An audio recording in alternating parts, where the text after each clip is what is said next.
experience ko, mahirap kasi nakakahiya sa DEF tsaka hearing. Oo, kasama mo. Iniisip nila bobo ka, mas inferior ka, no? Pero kami mga DEF sa school, pag magkakasama, no, may isang community, mas okay. So, nagsiserve sa deaf community, sa ibang PWD sa Taguig, support. So, kaya okay yung Lani Scholarship.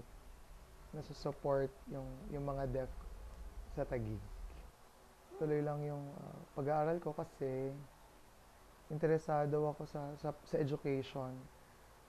No, mas matuto pa ng madami kasama ng mga deaf kahit hindi nakapag-aral, no, para yung mga ibang hindi nakapag-aral matutulungan nila sa community,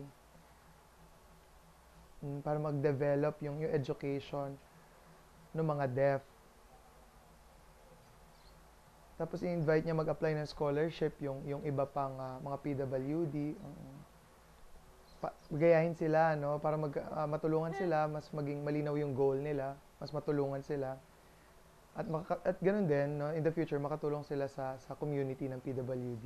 Mayor Lani, thank you very much sa support mo. Ngayong college na ako. So, masaya ako, Mayor Lani, especially yung mga deaf. No, kasi nagpapatuloy namin yung pag-aaral namin, nasusupport kami. Kaya thank you very much. So sila din, patuloy na kagaya ng pagsaserve ni Mayor Lani, patuloy din sila magsaserve sa mga deaf. I love you.